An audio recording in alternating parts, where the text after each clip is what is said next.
नमस्कार। आज हम मैथ्स का सेक्शन डिस्कस करेंगे जो आपके प्रारंभ स्कॉलरशिप टेस्ट में आया था। मैथ्स का सेक्शन जो था रिलेटिवली बहुत आसान था। उन आसान सवालों को बहुत कॉन्सेप्चुअल तरीके से अभी हम लोग करने की कोशिश करेंगे। तो मेरे हिसाब से इस टेस्ट में जो ये 25 नंबर का मैथ्स का सेक्शन था, किसी भी एवरेज बच्चे के 15-16 नंबर आ जाने चाहिए थे, क्योंकि 15-16 सवाल तो बिल्कुल ऐसे थे जो बहुत बेसिक है, जो 6th, 7th, 8th क्लास तक के। पहला सवाल ये था कि 35 5/3 में 1/9 कितने हैं। अगर मैं आप लोगों से सवाल पूछूंगी, ये बताओ कि 8 में 2 कितने हैं, तो आप क्या करोगे कि 8 / 2 4, यानी 8 में 2 कितने हैं 4। उसी प्रकार ये सवाल था, इसको सोल्व करो, कितना आया 35 थी 105 और 5 110, 110 डिवाइड में 3 और इसको भाग में कितना देना है 1/9, तो क्या आएगा 110 डिवाइड में 3 गुणा में 9, कितना आया आंसर 330। इस सवाल को अगर बिल्कुल ऐसे देखोगे ना कि 50 में 5 कितने हैं, तो आसान रहेगा, 50 डिवाइड बाई 5 आप आराम से निकाल सकते हो 10। इसी प्रकार से इस पूरे को सोल्व करके हमने इससे डिवाइड कर दिया, तो ये हमारा आंसर आ गया 330। बहुत ही आसान सवाल था, पहले दूसरी क्लास का बच्चा भी इस सवाल को कर सकता है। दूसरा सवाल क्या था? दूसरा सवाल क्या था भाई? दूसरा सवाल ये था कि कोई टेनिस खिलाड़ी है, वो अपने करियर में 5 मैच जीतता है, 12 मैच हारता है और 3 मैच ड्रॉ रहे। उसके करियर में हारे गए मैचों का फ्रैक्शन क्या होगा? देखो हमारे पहले देखो टोटल, और उससे पूछा हार कितनी हुई है उसकी, बस यही सवाल था। टोटल कितने मैच खेले उस बंदे ने? टोटल मैच खेले 5 और 12 17 और 3 20। हार कितने गया? हारे उसने मैच हारा ही है ये तो अपने जीवन में, बस 12 मैच उसने हारे। इस फ्रैक्शन को सोल्व करो, क्या आएगा 12 डिवाइड बाई 20 कितना आएगा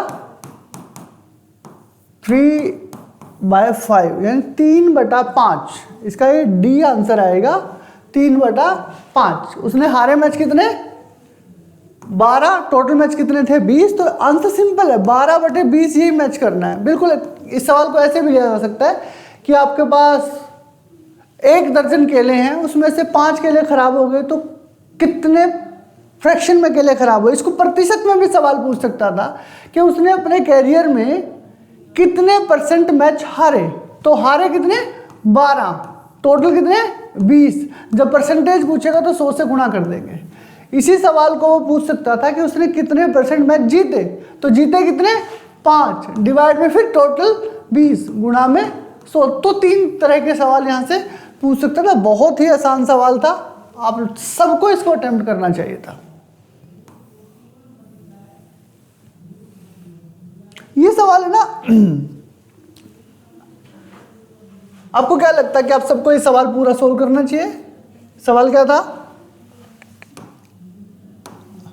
सवाल था कि 4 कह रहे ये कोई एक पार्ट है यात्रा का जो कोई 10 मिनट में पूरा करता है। मैंने कहा कि मैं अपनी आधी यात्रा 50 मिनट में पूरी करता हूं, तो पहले मुझे अपनी पूरी यात्रा कितने मिनट में पूरी करनी है निकालना पड़ेगा।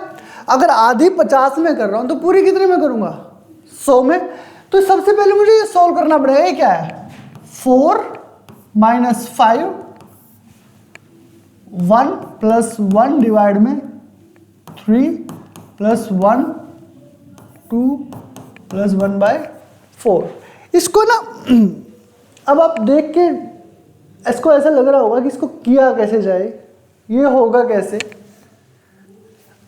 मैथमेटिकल तरीके से इसको आप आगे सोल्व करने जाओगे तो ये आपका काफी लंबा समय ले लेगा। तो कुछ स्मार्टनेस से इसको अपन सोल्व करने की कोशिश करते हैं। अगर मैं सिर्फ इसको सोल्व करूं, इस वाले हिस्से को, तो ये एक लैडर फ्रैक्शन का क्वेश्चन बन गया। इसको सॉल्व करने के लिए एक शॉर्टकट तरीका क्या है क्या आपके पास जो है नीचे इसको लिख लो 1 4 और जितना लेटर है 2 3 1 यहां पर लिख लो। बस इसका इसके साथ गुणा करो, 2 चौके 8 जमा 1 9 9 तिया 27 जमा 4 31 1 को 31 से गुणा करो, 9 जोड़ दो 40 और जो लास्ट में आया है 31 उसको नीचे लिख लो। इस पूरे का सॉल्यूशन आया 40 डिवाइड बाय 31। अब सवाल मेरा क्या हो गया, 4 माइनस 5 डिवाइड में 40 डिवाइड में 31। इसको सोल्व करूंगा तो क्या होगा 4 5 आगे क्या 31 बटे में 40 5 अठे 40। इसको सोल्व किया तो 8 चौका 32 माइनस 31 यानी 1/8। यानी इस पूरे का मतलब कितना आया 1/8 और 1/8 यात्रा तय हो रही है आपकी 10 मिनट में। तो पूरी यात्रा कितने में होगी 10 गुणा में 8 और हमने तो पूछा है कि 3/5 कितने में होगी तो गुणा में 3/5 5 दूनी 10 2 अठे 16 16 तिये 48 मिनट में ये पूरी यात्रा तय होगी। छोटा सा जो इसमें कॉन्सेप्ट था वो यही था कि इस लैडर को आप जल्दी कैसे कैसे सॉल्व कर सकते हैं।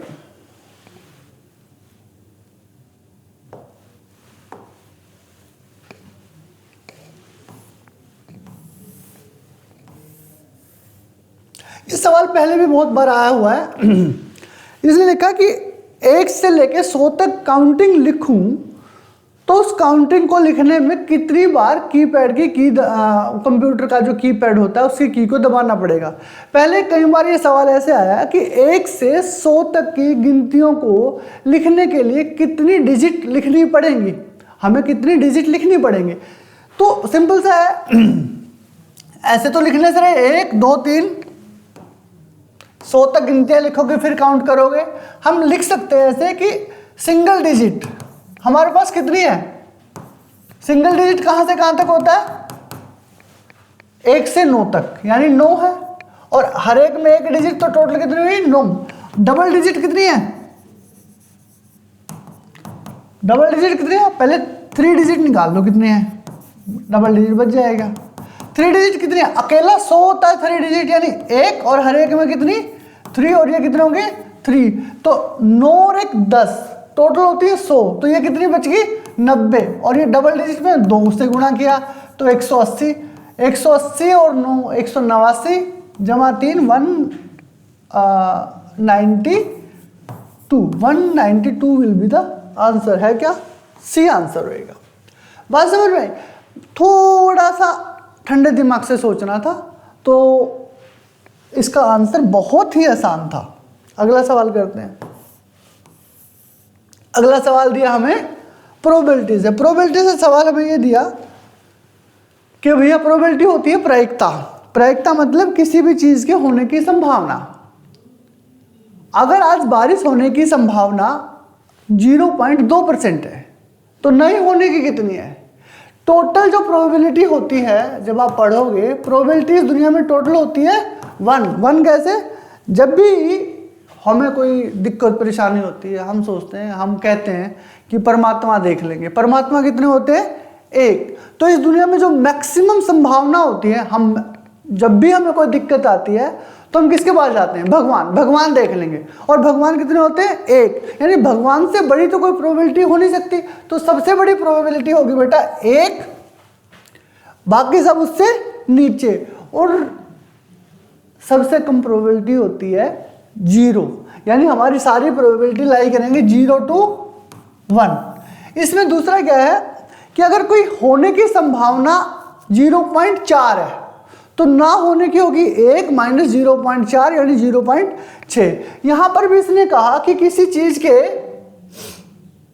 नहीं होने की संभावना है 0.992 होने की संभावना कितनी होती है टोटल, मैक्सिमम होती है। ये होने की संभावना है टोटल और ये ना होने की, तो होने की संभावना आएगी इन दोनों का माइनस, वो आएगा 0.008। भैया अगर होने की संभावना, बारिश होने की संभावना आज 50% है तो नहीं होने की भी 50% है। भारत के मैच जीतने की संभावना आज 80% है तो हारने की 20% है। आज भारत के प्रधानमंत्री नरेंद्र मोदी जी हैं, ये 2029 में भी प्रधानमंत्री बनेंगे। अगर इनकी संभावना 90% है तो नहीं बनने की 10% है। किसी फिल्म के हिट होने की संभावना अगर 40% है तो नहीं होने की 60% है, यानी टोटल जो सम है प्रोबेबिलिटी का वो आना चाहिए आपका 1। तो ये सवाल आपको समझ आया, इसका आंसर था 0.08। ये क्वेश्चन है सिंप्लीफिकेशन का, यानी हमने जो पढ़ा है बोर्ड मास, हमने जो बोर्ड मास पढ़ा है उसी का सवाल ये है। इसमें क्या है भाई, क्या किया आपको, क्या दिया आपको, 24/6 गुणा 3/4 ऑफ 1/3 प्लस 5/3 ऑफ 3/4। ये सवाल क्या था भाई, सबसे पहले हमें सोल्व करना होता है ब्रैकेट यानी इसके अंदर, और फिर उसके बाद सोल्व करना होता है ऑफ, यानी ये ऑफ, यानी इस ऑफ का मतलब क्या होता है, गुणा 3/4 गुणा 1/3 प्लस 5/3 ऑफ का मतलब गुणा 3/4। 3 से 3 गया, 3 से 3 गया, ये बचा 1/4 प्लस 5/4। इसको सोल्व किया तो यार 6/4। अब ये देखो ऑफ के बाद क्या सोल्व करना है, डिवाइड। इसको हमने यही रख लिया 6/4 को, इसको सोल्व करते हैं डिवाइड को। 24 को 6 से डिवाइड करोगे कितना है, 4। अब ब्रैकेट में क्या था, 6/4, 4 से 4 गया तो आंसर बचेगा 6। इसका आंसर आया बी। बात समझ में आ? बोर्ड मास का बहुत ही सिंपल क्वेश्चन, इतना सिंपल क्वेश्चन ना बैंक में पूछेगा और ना ही एसएससी में पूछेगा। इतना सिंपल क्वेश्चन आपकी स्कॉलरशिप टेस्ट में आया हुआ था। ये बहुत ही अच्छा सवाल है, ये आप लोगों को डिविजिबिलिटी के सेक्शन का सवाल है, ये कॉन्सेप्चुअल सवाल है। अगर आपको पता हो कि ये देखना हो कि 121 11 से डिवाइड होता है कि नहीं होता है, तो आपके टीचर ने सिखाया है कि भैया एक डिजिट छोड़ के सम कर लो। एक डिजिट छोड़ के किया हुआ 1 जमा 1 और बाकी का देख लो 2। इन दोनों का अगर माइनस आता है 0 तो ये 11 से डिवाइड होएगा। अगर इन दोनों का माइनस आता है 11 तो ये 11 से डिवाइड होगा। इन दोनों का आता है -11 तो ये 11 से डिवाइड होएगा। यहां पर देखो ये इतना बड़ा नंबर है तो मैंने इसको किया a, यानी a प्लस 2 + 7 9 6 15 + 4 19। अब b का देखते हैं, 9 और 5 14, फिर b आया यानी 14 + b 22 + b यानी b + 22 यानी माइनस आएगा भाई। कहाँ से आएगा साफी, यहाँ से ये आएगा माइनस। कैसे, a प्लस कितना लिखा है मैंने 19 और -b -22, ये आया a - b -3।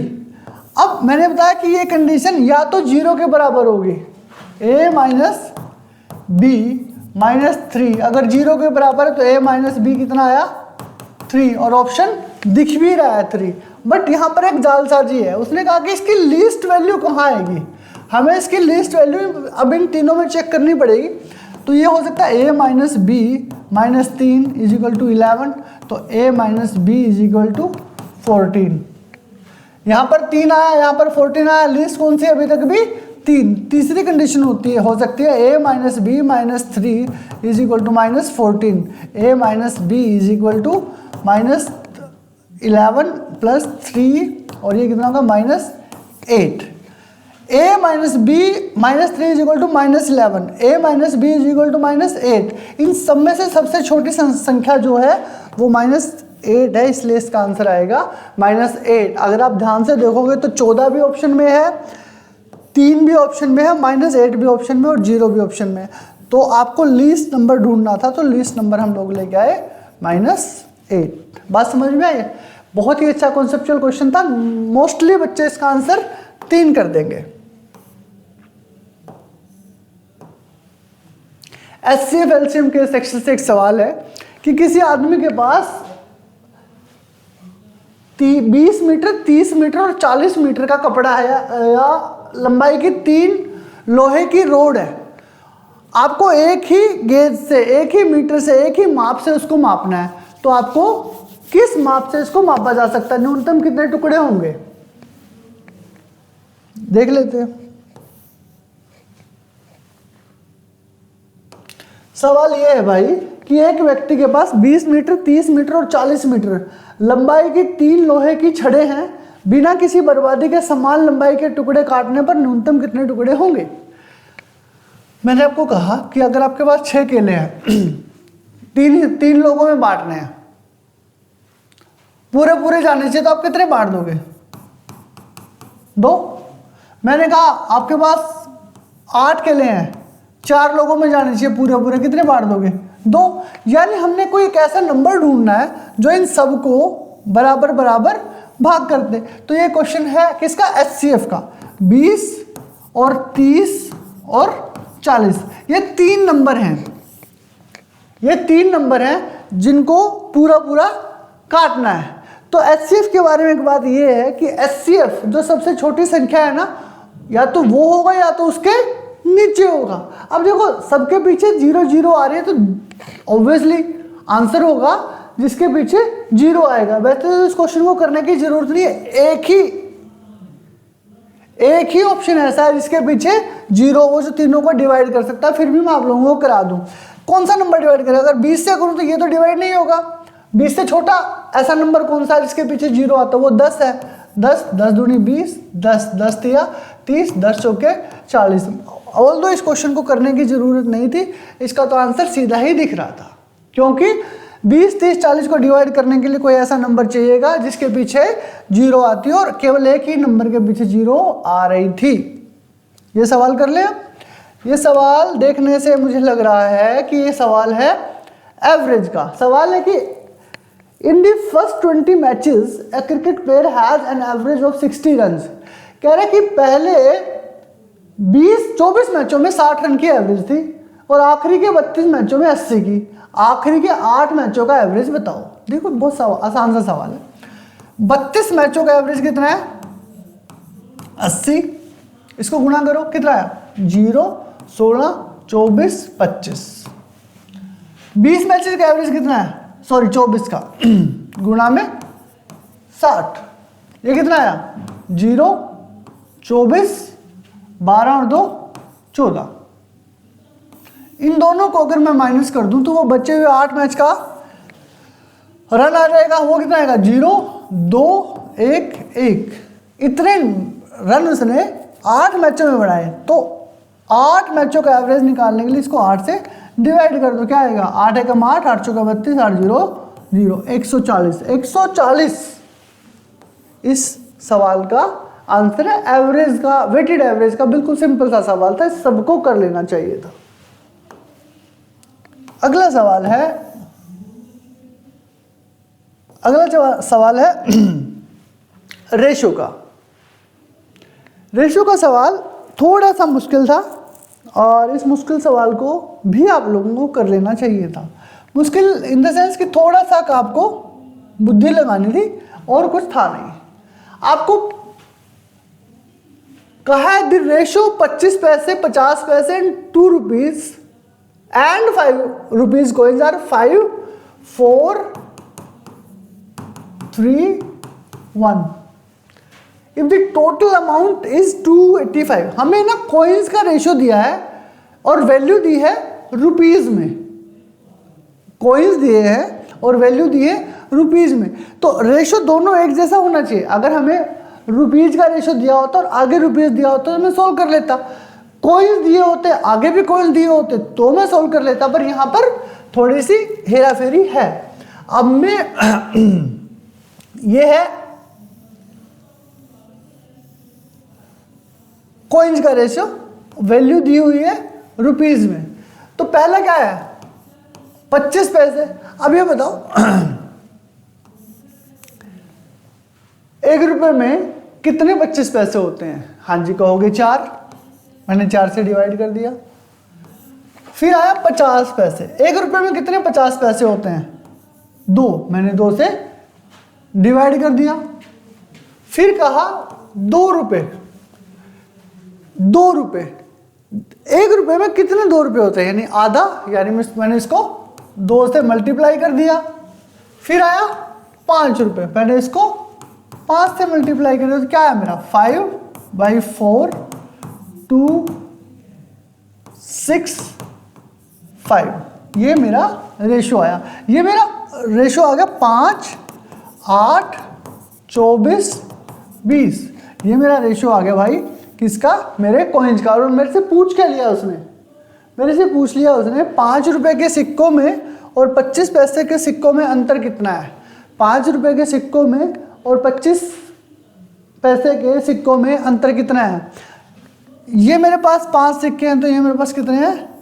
सॉरी, इसकी वैल्यू 5 रुपए, तो इसकी वैल्यू कितनी है 20 रुपए। में सिक्कों में अंतर निकाल देना निकाल दें। कुछ तो गलत कर दिया ना इस क्वेश्चन में।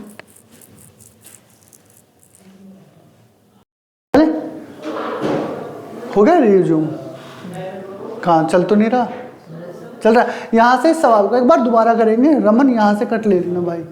द रेशियो ऑफ 25 पैसे 50 पैसे 2 रुपए और 5 रुपए के कॉइन्स का कितना है? पेन चलाना भूल गए, नहीं चला ले। 5 4 3 1, ये रेशियो है हमारा कॉइन्स का, और हमें यहां दिया हुआ है रुपीज में। तो इन कॉइन्स के रुपीज बनाते हैं। 25 पैसे के कितने कॉइन्स 1 रुपए में होते हैं? 4, तो इसको 4 से भाग किया। 50 पैसे वाले को 2 से भाग किया, 2 वाले को 2 से गुणा किया, और 5 वाले को 5 से गुणा किया। तो क्या है रेशियो मेरा? 5/4 2 6 5। इसको आगे सोल्व किया तो कितना है? 5 8 6 चौका 24 और 4/20। मेरे को पूछा कि 25 पैसे में और 20 रुपए वाले के कॉइन्स में कितना फर्क है। कॉइन्स में कितना फर्क है? तो पहले 5 रुपए के कॉइन निकालते हैं। 5 रुपए की वैल्यू कितनी है टोटल? 5 बटा टोटल सम कितना आया इनका? 57 गुणा में कितना टोटल लेते थे? 285। इसको काटा तो आया 5 पे, यानी 25 रुपए हमारे ऐसे थे जो 25 पैसे की फॉर्म में थे। अगर 25 रुपए टोटल है, 25 पैसे मिला के, तो टोटल आपका कॉइन्स कितने होंगे? 25 गुणा 4 यानी 100। ये वाला देखते हैं 20 डिवाइड में 57 गुणा में 285। इसको सोल्व किया तो फिर ये आया 5 पे और ये आया 100, यानी 5 रुपए के मेरे पास कितने रुपीज हैं? 100 रुपए। अगर 5 रुपए के 100 रुपए हैं तो कॉइन्स कितने हुए मेरे पास? 5 रुपए के कितने कॉइन्स में 100 रुपए बनेंगे? हाँ जी 20 कॉइन्स में 100 रुपए बन जाएंगे। तो यहाँ पर मेरे कितने हैं? 20 सिक्के, और यहाँ पर कितने सिक्के? 80। इन दोनों का डिफरेंस कितना आएगा? सॉरी, यहाँ पर 100 रुपए हैं, यहाँ पर 100 सिक्के हैं, यहाँ पर 20 सिक्के हैं। इन दोनों का डिफरेंस कितना आएगा? 80 कॉइन्स, 80 सिक्के इनका डिफरेंस आएगा। बात समझ में आई सबको? चलो आगे चलते हैं।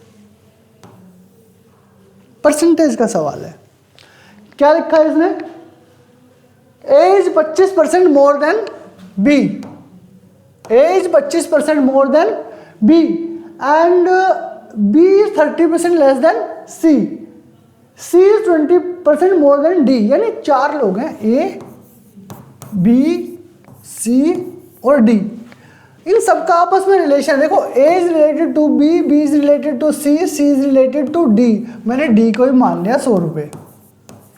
अब देखो सी पे चलते हैं, C is 20% more than D, यानी ये हुआ 120 भैया, 20% ज्यादा।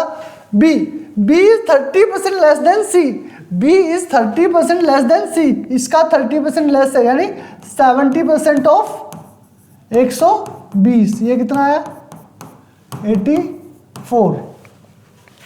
ए इज 25% मोर देन बी, यानी ए कितना है, ए है 125 डिवाइड बाई 100% ऑफ 84, ये कितना आया 5, 4 और 4 दूनी 8, 105, यानी ए की वैल्यू आई हमारी 105। सवाल क्या था, ए और डी का अंतर बताओ ए और डी का अंतर बताओ। ये 100 है और ए कितना है 105, तो अंतर कितना आया 5 का, यानी 5% का अंतर ए और डी के अंदर आया। हुआ सवाल, आसान सवाल था, सबको कर लेना चाहिए था।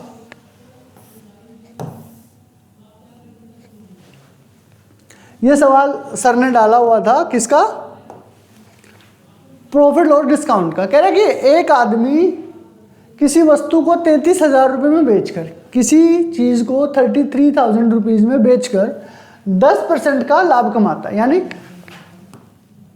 कॉस्ट प्राइस प्लस प्रॉफिट, ये कितना आया 33,000।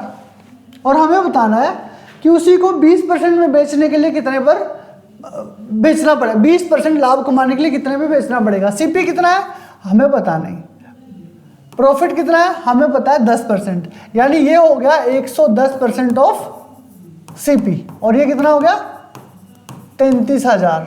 तो सीपी कितना आ गया हमारा, इसको सोल्व किया 33,000 गुणा 100 डिवाइड में 110, सीपी आया मेरा 30,000। अगर मेरा सीपी 30,000 है, इसमें मेरे को प्रॉफिट चाहिए 20%, और 30,000 का 20% कितना होगा 6,000, तो मेरा टोटल आंसर आना चाहिए 30 जमा 6 36,000, यानी आंसर नंबर सी मेरा आना चाहिए। आसान सवाल था, प्रॉफिट और डिस्काउंट में इतना आसान सवाल पेपर में नहीं आता है, तो ये सब लोगों को कर लेना चाहिए था। ये अच्छा सवाल है, ये अच्छा सवाल है, ये कर लेना चाहिए था। ये भी बहुत ही कॉन्सेप्चुअल सवाल है। आप लोग दुकान पे जाते हो तो आपको लिखा दिखता होगा buy 2 get 1 free, buy 2 get 1 free. इसका मतलब क्या होता है, इसका मतलब होता है कि 2 खरीदो 1 फ्री ले लो। तो आपको ये बताना पड़ेगा बाई 2 गेट 1 फ्री पे डिस्काउंट है कितना आपका, बता सकता कोई? चलो मैं पूछ लेता हूं भैया, बाई 2 गेट 1 फ्री, यानी 2 के पैसे दो। अगर एक चीज 100 रुपए की आ रही है तो 200 रुपए दो, 100 रुपए का सामान फ्री लो, यानी 200 रुपए लो और तीसरा फ्री, यानी 300 रुपए का सामान 200 रुपए में ले लो। 200 रुपए की देके 300 रुपए का सामान ले लो। डिस्काउंट कितना हुआ 100 रुपए, कितने पे 300 पे। बस इतना सा सवाल था, यानी 1/3 दैट इज 33.33%। यानी इसमें डिस्काउंट निकालना, तो मैं कैसे निकालूंगा, कैसे निकालूंगा, तो दोनों का जोड़ करके और जो मेरे को डिस्काउंट दिया है वो ऊपर ले लूंगा। यहां पर क्या है, बाई 6 गेट 4 फ्री, यानी 4 फ्री हैं कितने पे 10 पे, कितने परसेंट हुआ 40%। 5 फ्री है 5 पे, 5 10 पे फ्री, यानी 50%। और सक्सेसिव लगा के इसको सोल्व करोगे तो ये 40% से कम आएगा। 2 छूट अगर आपको दी हुई है 18 और 24 की, एक डिस्काउंट निकालने के लिए आपको लगाना पड़ेगा a plus B plus minus A B by 100। इसको सोल्व करोगे तो ये 40 से कम ही आएगा। तो इसमें अब हमारा आंसर क्या आएगा बी, जिसपे 50% मिल रहा है। बट अगर मैं आपको एक इसका शॉर्टकट बता दूं, शॉर्टकट तो क्या ही है, शॉर्ट प्रोसेस है। इस क्वेश्चन को देखते ही कैसे करना है, देखो अगर किसी ने आपको ये बोला buy 6 get 4, buy 7 get 3, buy 5 get 5, इनमें से सबसे ज़्यादा डिस्काउंट कहाँ मिला हुआ है? तो इनमें से सबसे ज़्यादा डिस्काउंट कहाँ मिलेगा, जहाँ पर, और इसको आरोही या अवरोही क्रम में लगाना हो, असेंडिंग या डिसेंडिंग ऑर्डर में लगाना, तो देखो इन दोनों के बीच में डिफरेंस कितना है 0, इन दोनों के बीच में 4, इन दोनों के बीच में 2। जहां पर डिफरेंस सबसे कम होगा इन दोनों में, जहां पर डिफरेंस सबसे कम होगा वहां पर सबसे ज़्यादा डिस्काउंट होगा। तो आप मेरे को कमेंट बॉक्स में बताना इन तीनों में से इन तीनों का असेंडिंग या डिसेंडिंग ऑर्डर क्या होगा। चलो आगे बढ़ते हैं।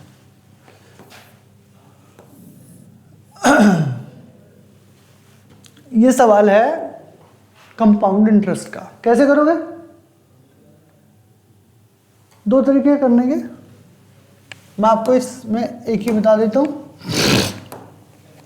देखो 2000 रुपये पे 10% के हिसाब से 2.5 साल का ब्याज निकालो।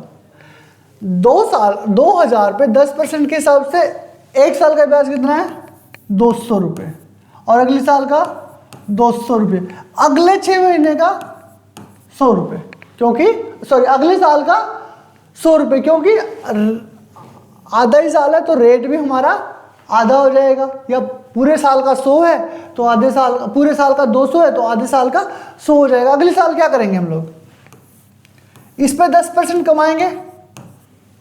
इसका 10% कितना हुआ, इसका 10% कितना हुआ भाई 20 रुपये। अब अगली बार क्या करना मुझे, इस पे कमाऊंगा 5%, कितना 10 रुपये, इस पे भी कमाऊंगा 5%, कितना 1 रुपया, कितना 1 रुपया, हाँ क्या ना। और इस पे कितना कमाऊंगा, इस पे भी कमाऊंगा मैं 10 रुपये। तो मेरा टोटल हो गया 200 और 200 400, 500, 540, 500, 520, 530, 540, 541। तो आंसर आएगा 541, आंसर आएगा 541 यानी डी। बात समझ में आ गई? बात समझ में आई? आसान सा सवाल था और अब हम आगे बढ़ लेते हैं। ये बहुत आसान सवाल था कि किसी साइकिलिस्ट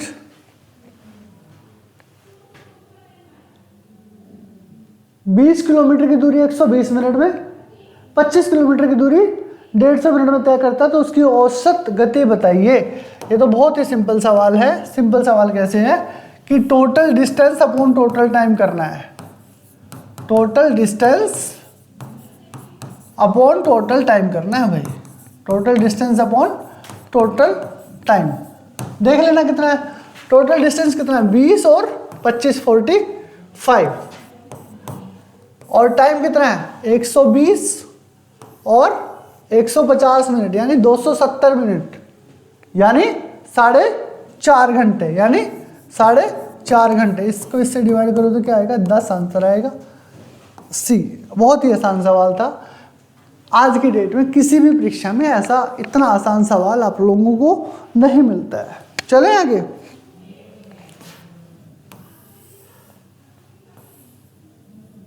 ये बहुत अच्छा सवाल है, ये पेपर में आने लायक सवाल है।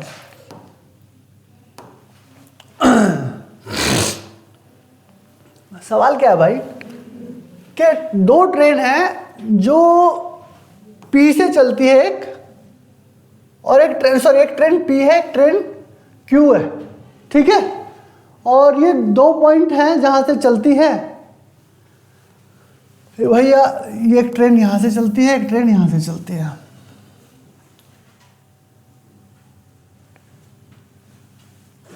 ये एक दूसरे की तरफ जा रहे हैं। ये ट्रेन पी है और ये ट्रेन क्यू है। मान के चलते हैं कहीं यहाँ मिलते हैं, और यहाँ मिलने के बाद ये वाली ट्रेन लेती है, क्यू ट्रेन लेती है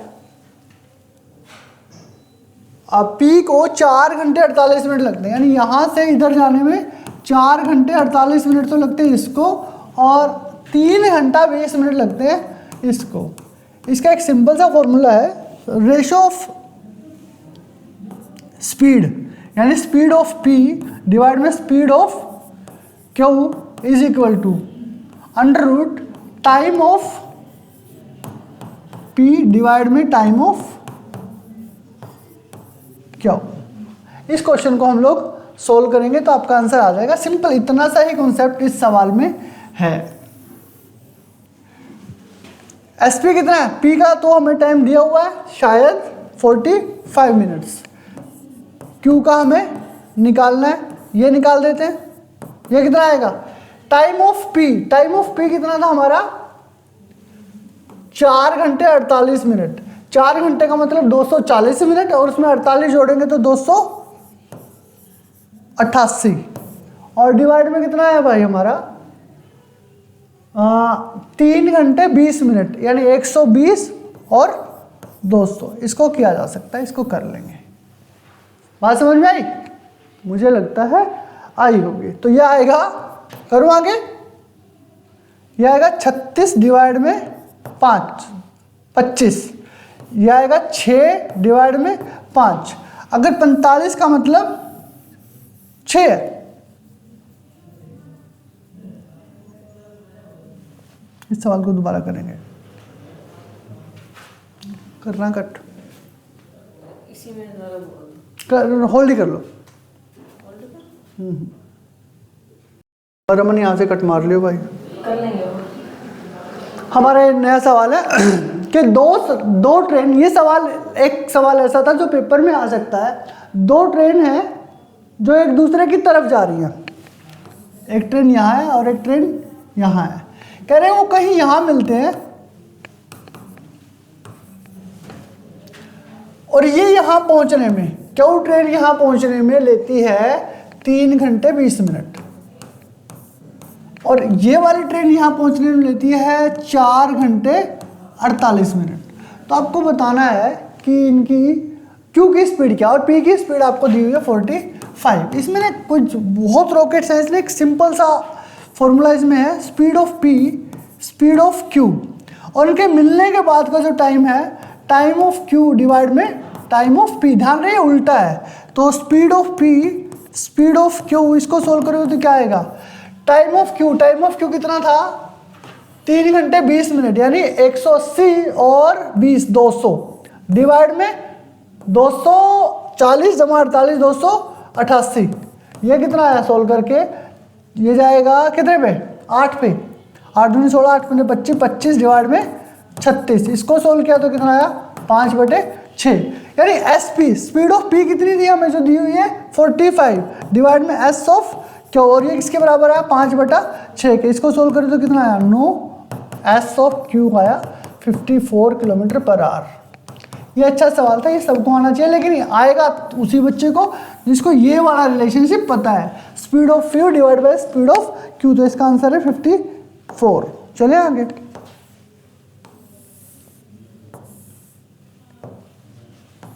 ये टाइम एंड वर्क का सवाल है। कह रहा है कि A can do a work in 14 days, B हमें पता नहीं और ए और बी मिलके कर सकते हैं दोनों इस काम को 3.5 दिन में। 3.5 दिन का मतलब 7/2, 3.5 का मतलब 7/2 हम ले लेते हैं। इन दोनों का एलसीएम कितना आया 14। तो ये रोज कितना काम करते हैं 4, ये रोज कितना काम करते हैं 1, ए और बी मिलकर रोज काम करते हैं 4, ए अकेला करता है 1, तो बी रोज कितना करेगा, इन दोनों का -3। तो आंसर कितना आना चाहिए, बी को अगर अकेले को काम करना हो तो 14/3 दिन लगेंगे। इसका आंसर कितना आया डी, 14/3 दिन लगेंगे। इसका आंसर आया डी। ये भी बहुत आसान सवाल इस पेपर में था, इतना आसान सवाल पेपर में नहीं आता है। चलो ये कर ले।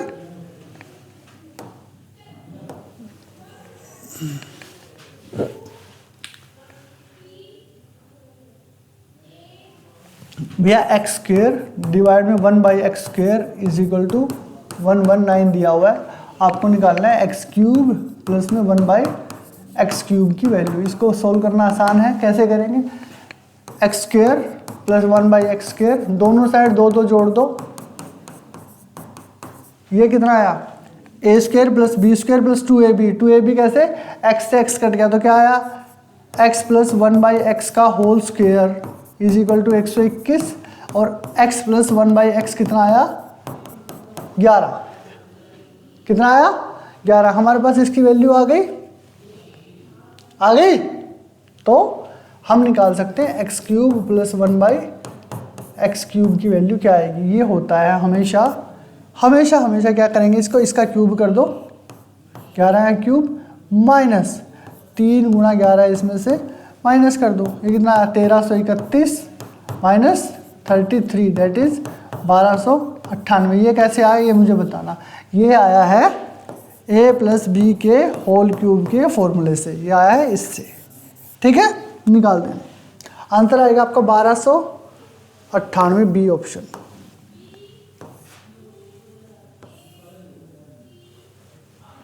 Number of sides of a polygon, ये सवाल आपसे पूछ लिया है। ये तभी कर पाएगा जब किसी को पता हो ये होएगा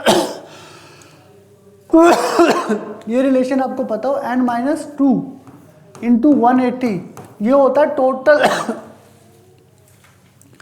total number of total angle of a polygon. ये आया हमारा 2700, इसको सोल्व कर दो, n-2 is equal to 2700 divide में 180, कितना आया 18 कम 18 18 मुझे 90, n is equal to 15 minus 2 15 plus 2 यानी 17, n की वैल्यू आ गई अपनी 17।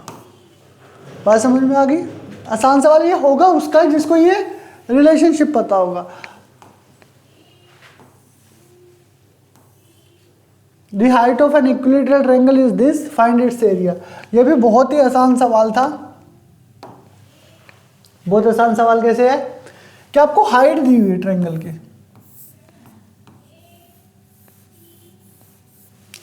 हाइट दी हुई है ट्रायंगल की, तो आप निकाल दो इसका एरिया। अगर हाइट ही दी हो ट्रायंगल की तो भी आप निकाल सकते हो एरिया, s² बाय √3 होता है, कितना आएगा 7 इंटू √3, 7 इंटू √3 डिवाइड में √3 आया 49 √3। अगर ये नहीं पता आपको, ये वाला नहीं पता, तो आपको एक और बात पता होनी चाहिए, साइड में और हाइट में क्या रेशो होता है, वहां से भी आप इसको निकाल सकते हो। इसका आंसर आया सी। हाँ दिव्या सी है ना, ये भी आसान सवाल है। The volume of A cube, sir ने बहुत आसान सवाल डाले हुए, इसलिए मैं कह रहा हूँ कि इस वाले सेक्शन में 15 से 17-18 नंबर हर एक एवरेज बच्चे के आने चाहिए थे। बाकी 1-2 सवाल ऐसा था जो बड़ा सवाल था। कह रहे क्यूब है, उसका वॉल्यूम दिया हुआ आपको, वो कितना है 13,824। अब ये ना, मैं हमेशा एक बात कहता हूँ कि जो भी बच्चा पेपर की तैयारी कर रहा है उसको 30 तक स्क्वायर और 30 तक क्यूब याद होने चाहिए। 30 तक के स्क्वायर के बाद तो स्क्वायर तो 130, 150, 150 तक भी याद हो जाते हैं, बट क्यूब आपको एक याद रहना ही चाहिए। बट क्यूब आपके खत्म हो जाते हैं 5-6 पे जाके, 1 का क्यूब 1, 2 का 8, 3 का 64, यहाँ से आप खत्म हो जाते हो। अब ये अगर आपको नहीं आता तो आप बहुत टाइम लगा दोगे। क्या है साइड क्यूब, ये कितना है 1, 3, 8, 2, 4, तो साइड निकालनी थी शायद इसमें, है ना। वो कितना आएगा 13824 और इसका क्यूब रूट। ये किसका क्यूब रूट है ये आपको ढूंढना पड़ेगा, हाँ क्या ना। अब देखो क्या इसका क्यूब रूट हो सकता है, नहीं हो सकता। कारण कि मेरे पास तो पूरी वैल्यू है और ये फ्रैक्शन है, तो फ्रैक्शन ही देगा।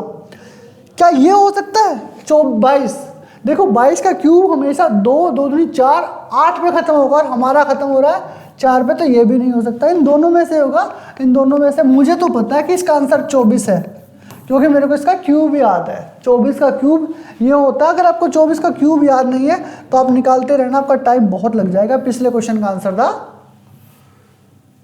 कितना था भाई 24। ये तो बहुत ही बच्चों वाला सवाल था। Find the range of the following data. Range क्या होती है, इनमें से सबसे बड़ा और इनमें से सबसे छोटा, ये तो कहते हैं रेंज। हम पूछते हैं इस गाड़ी की रेंज क्या है, हम बताते हैं ना भाई थार किस में आ रही है, 12 से लेके 24 लाख रुपए तक आ रही है। इसका मतलब क्या है 12 का सबसे छोटा मॉडल आ रहा है और 24 का सबसे अच्छा मॉडल आ रहा है। मेरे नंबर गलत हो सकते हैं, मुझे पता नहीं। 12 और 24 मैंने वैसे ले ली थार के साथ, बाद में मुझे बताना मत कि सर थार तो बहुत महंगी आती है। तो सबसे बड़ा क्या है 34, सबसे छोटा क्या है 11, इन दोनों का डिफरेंस कितना आएगा 23। ये है फ्रीक्वेंसी निकालने का तरीका। इतना सा आसान सवाल सर ने डाला हुआ था, ये तो सबने कर ही देना चाहिए था। क्या है सवाल? सवाल ये है कि एक पाई चार्ट दिया हुआ है, उसमें 3 वैल्यू दी हुई है। एक की वैल्यू 90 डिग्री है, बी की वैल्यू 90 डिग्री है, बी की वैल्यू 120 डिग्री है, ए बी की 70 और ओ की वैल्यू 80। तो आपसे पूछा है कि ए ओ ए बी इन तीनों का औसत और बी से अनुपात ज्ञात कीजिए। पहले इन तीनों का औसत निकालना पड़ेगा आपको। ए ओ ए बी इन तीनों का औसत क्या आएगा? देखो ध्यान से देखो, ये 90 है, ये 70 है, ये 80 है, तो ऑब्वियस औसत कितना आएगा 80। ध्यान रखना सब में सेम डिफरेंस है, तो इसलिए बीच वाला औसत है। जैसे 1 2 3 इसका औसत क्या आएगा 2, 5 10 15 इसका औसत क्या आएगा 10, 20 30 50 इसका औसत क्या आएगा 20 30 40 इसका औसत क्या आएगा 30। देखो ये भी बिल्कुल आसान है, निकालना ही था 70 80 90, तो इसका औसत कितना आएगा 80। और बी का कितना है 120, इन दोनों का निकालना है 80 डिवाइड में 120, ये कितना आएगा 40 पे जाएगा 2:3, आंसर आएगा 2:3। चले आगे।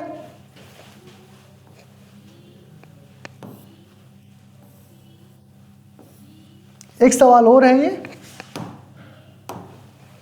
सवाल क्या है 5 letter words can be formed using all letters of Delhi. Delhi एक शब्द है, परमुटेशन कॉम्बिनेशन का सवाल है कि इसको जोड़ के आपको शब्द बनाने हैं, कितने जितने भी बन सकते हैं। पर इसने कंडीशन दी डी को डी की जगह पे रखेंगे तो ये एक ही बार यूज हो सकता है, आई को आई की जगह पे रखेंगे तो ये एक ही बार यूज हो सकता है। अब बीच में है ई एल और एच, इन तीनों को ही तो यूज कर सकते हैं। ये कितनी बार यूज हो सकता है 3। अब इसके पास कितनी जगह बची 2, इसके पास कितनी बची 1, इन सब की गुणा करोगे तो कितना आएगा 1 गुणा 3 3 दूनी 6, 6 कम 6 6 कम 6, यानी 6 ही लेटर ऐसे बनेंगे जो आप इसको यूज करके बना सकते हो। आगे भाई हो गया तो बच्चों ये था आपका प्रारंभ स्कॉलरशिप टेस्ट का मैथ सेक्शन। वैसे तो ये सोल्व कराना था अनिल मलिक सर को, पर मेरा मन था कि मैं आप सबसे बात करूं, तो मैंने उनसे रिक्वेस्ट करके इस सेक्शन का सॉल्यूशन आप लोगों को कराया है। बहुत ही आसान सा सेक्शन था। मैं इतना सा कहना चाहता हूं कि करनाल में यंग इंडिया एकेडमी आपके लिए लेकर आई है बेहतरीन faculties. Anil Malik sir maths पढ़ाएंगे, मैं उनके साथ रहूँगा। राशि मैडम इंग्लिश पढ़ाएंगे, परवेज आलम सर रीजनिंग पढ़ाएंगे जो 10,000 से ऊपर सिलेक्शन दे चुके हैं। जीएस में मैं, चिराग सर, दिव्या, स्मृति, सब लोग मिलकर आपको एक बहुत बेहतरीन टीम दे रहे हैं। तो करनाल में पहली बार हम लोग एक प्रयास कर रहे हैं कि आपके सपनों को उड़ान दें, क्योंकि समय ही पूंजी है, आपका समय नहीं खराब करना चाहते। तो एक बार हमारे टीचर से आप डेमो क्लास लें और इस शहर में पहली बार आए हुए बेहतरीन टीचर्स का स्वागत करें। बहुत बहुत शुक्रिया आप सबका। प्रारंभ स्कॉलरशिप टेस्ट में आप सबके बहुत अच्छे नंबर आए, मैं ऐसी कामना करता हूँ। शुक्रिया, धन्यवाद।